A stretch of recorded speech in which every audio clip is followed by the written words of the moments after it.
Ano ang ibig sabihin ng January? This is presented to you by Education 4708. Just proceed to view the full content. Disclaimer. The content on this channel is meant only to provide helpful insights, tips, and information on certain subject or topic.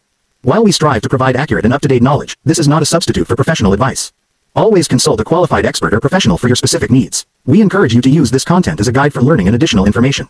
If you think this does not fit what you want, please skip the video. Ang salitang January ay hango sa pangalang Janus, ang Romanong Diyos ng mga pintuan, simula, at pagtatapos. Si Janus ay may dalawang mukha na nakatingin sa nakaraan at sa hinaharap, kaya ang Enero ay itinuturing na buwan ng mga bagong simula at pagtingin sa darating na taon.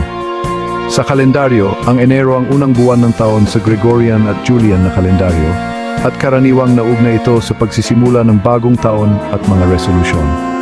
Ang pangalang Janus na nagmula sa Romanong mitolohiya ay may malalim na simbolismo na may kaugnayan sa buhay ng tao. Narito ang mga kontribusyon nito sa pag-unawa at kultura ng mga tao.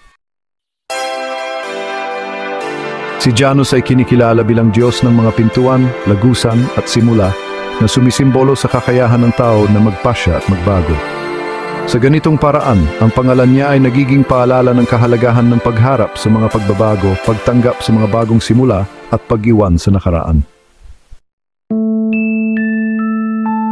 Sa mitolohiya, ang dalawang mukha ni Janus, nakatingin sa nakaraan at hinaharap, ay nagpapakita ng kahalagahan ng pag-aaral mula sa mga nakaraang karanasan upang maging handa sa mga darating na hamon.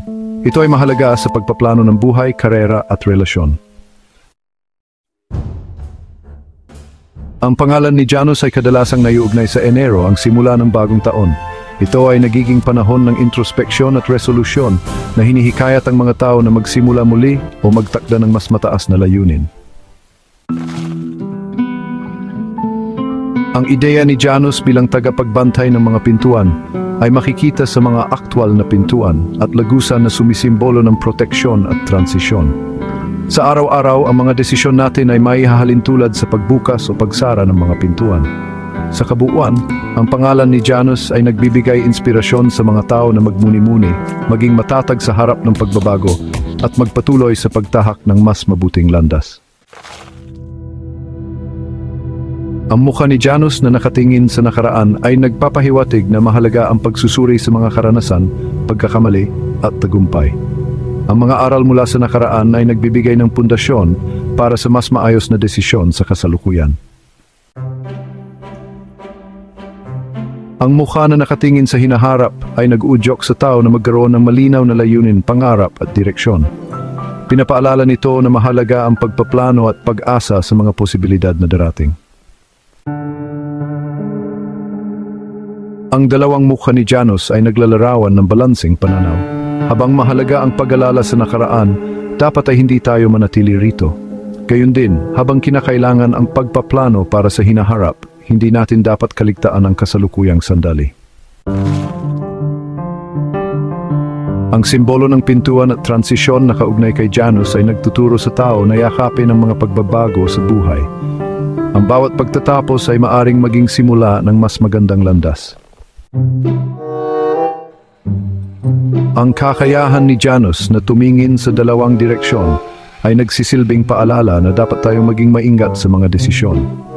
Kinakailangang isaalang-alang ang mga implikasyon sa nakaraan at hinaharap. Sa halip na tingnan ng mga simbolo tulad ni Janus, dapat nating ituon ang ating pananaw sa Diyos na nagsabi, "Ako ang Alpha at Omega, ang simula at ang wakas." Pahayag 22:13. Siya ang may kontrol sa ating buhay at mga transisyon. Ang mga paganong konsepto ay maaring magdala ng aral sa moralidad, ngunit ang ating gabay dapat ay ang Biblia.